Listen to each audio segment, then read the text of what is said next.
Nous allons voir dans cette publication ce que pense l'apôtre Pierre concernant l'apôtre Paul. Et ça se trouve dans la seconde épître donc de Pierre, au chapitre 3 et du verset 11 à 18. Il nous est dit, « Puisque cet univers doit être ainsi détruit, combien devez-vous vous efforcer de rester attaché à Dieu et de mener une vie qui lui soit entièrement consacrée. Vivez dans l'attente de l'avènement du jour de Dieu et en même temps, travaillez pour en hâter la venue. Ce jour-là, il est vrai, les cieux embrasés se dissoudront et les éléments en feu se liquéfieront. Mais nous attendons ce que Dieu a promis, de nouveaux cieux et une nouvelle terre, où la justice habitera. C'est pourquoi, mes bien-aimés, vivez dans cette perspective, attendez la réalisation de ses promesses. Faites tous vos efforts pour que Dieu vous trouve pur et irréprochable dans la sérénité et la paix avec lui. Rappelez-vous que si le Seigneur est patient, s'il diffère son avènement, c'est en vue du salut des hommes. Paul, notre frère bien-aimé, vous l'a aussi écrit, et il l'a fait avec la sagesse que Dieu lui a donnée. Il en parle d'ailleurs, comme dans toutes ses lettres, chaque fois qu'il aborde ces sujets. Certes, il s'y trouve des passages difficiles à comprendre. Des gens mal instruits et peu affermis en déforment le sens, comme ils le font du reste aussi avec les autres textes de l'Écriture. Ils travaillent à leur propre ruine. Quant à vous, mes bien-aimés, vous voilà prévenus.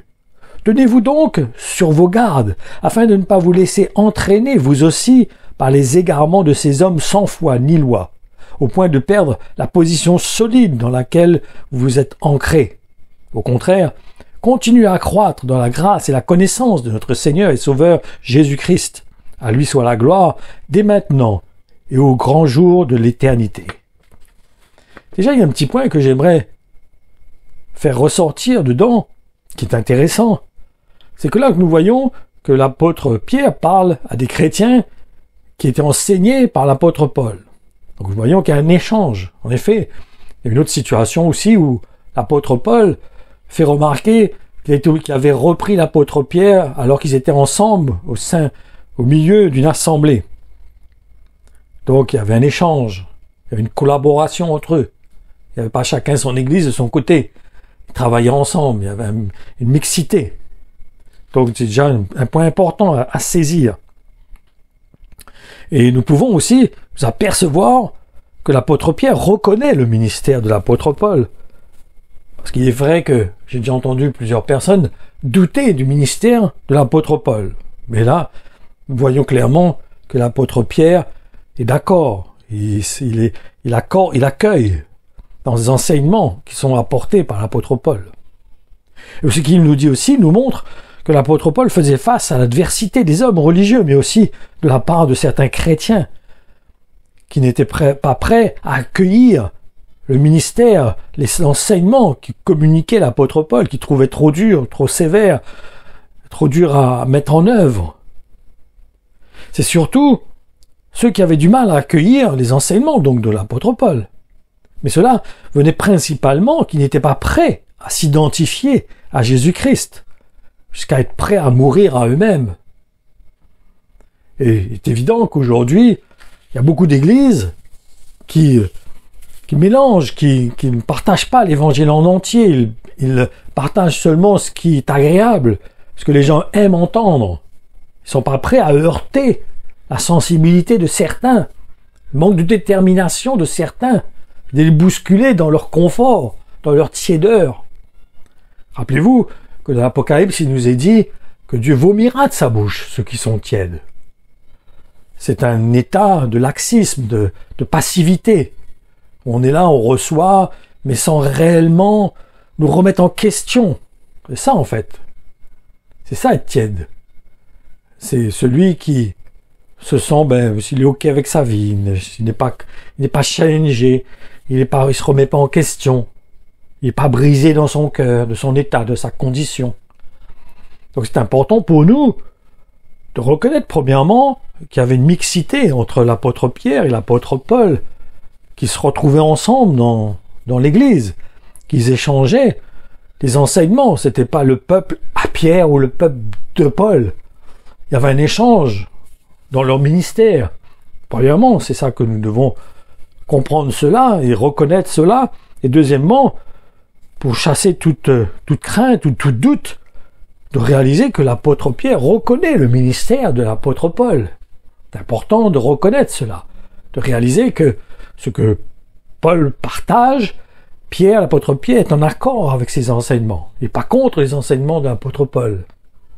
Mais là, il témoigne que vraiment, il y a beaucoup de gens qui ne sont pas prêts à accueillir l'évangile de l'apôtre Paul, parce qu'il est dur, il remet en question, il renverse nos raisonnements, il emmène nos pensées captifs de l'obéissance de Christ, à condition que nous voulons, que nous sommes ouverts, que nous accueillons cet évangile, que nous ne soyons pas dans nos positions, mais que nous laissions l'évangile faire son œuvre dans nos cœurs et nous emmener à devenir des disciples de Jésus-Christ.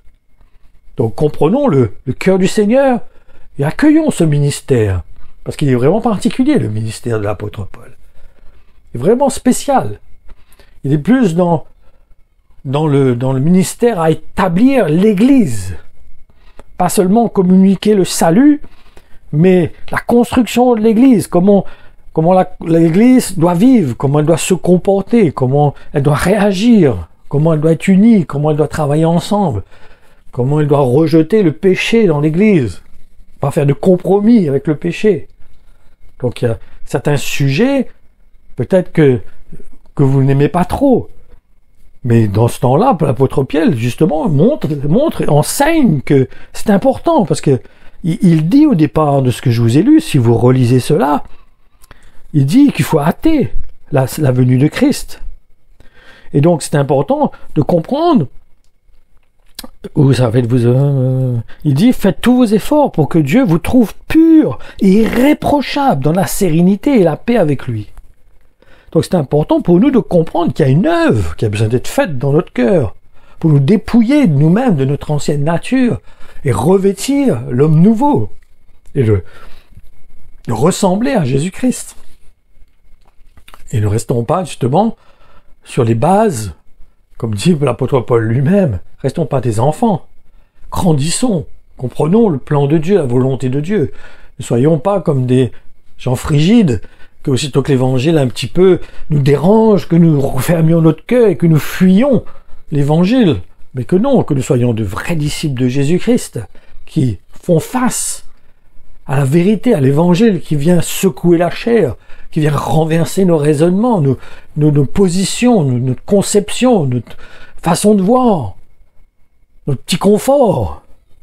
Et laissons le Seigneur nous dépouiller. Laissons le Seigneur nous emmener à sortir de ce confort, de ces routines, de ce laxisme, de cette tiédeur, et nous emmener à aimer Jésus de plus en plus, et de revêtir Jésus-Christ de plus en plus.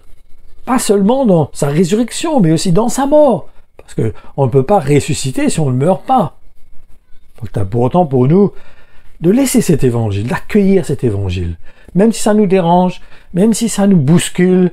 Moi aussi ça me bouscule, moi aussi ça me dérange. Moi aussi des fois j'ai pas envie. Mais dans mon cœur, je sais à qui j'appartiens. J'ai pris une décision quand je me suis baptisé. La décision, c'était d'être comme Jésus, d'être lui appartenir, qu'il soit le Seigneur de ma vie. Donc j'accueille son enseignement, pas seulement ce qui me convient, ce qui m'arrange. J'aime pas quand ça dérange ma chair, moi aussi. Mais c'est là, il faut. Si je veux grandir, si je veux que ma vieille nature meure, c'est normal qu'elle va être bousculée. Ou alors, ça voudrait dire que j'aime en même temps mon ancienne nature, je veux faire cohabiter mon ancienne nature avec la nature nouvelle. C'est pas possible. C'est pas possible. Il faut qu'on accepte que cette vieille nature meure. Et c'est l'évangile qui fait mourir notre vieille nature. Parce qu'elle la dérange, elle fait sortir de ses gonds. Elle nous emmène à prendre conscience de ce qu'elle est. Elle est encore là et qu'elle a besoin de mourir. On la fait mourir par l'Esprit de Dieu qui habite en nous. Que le Seigneur vous encourage, vous établisse, vous fortifie par la grâce de Dieu.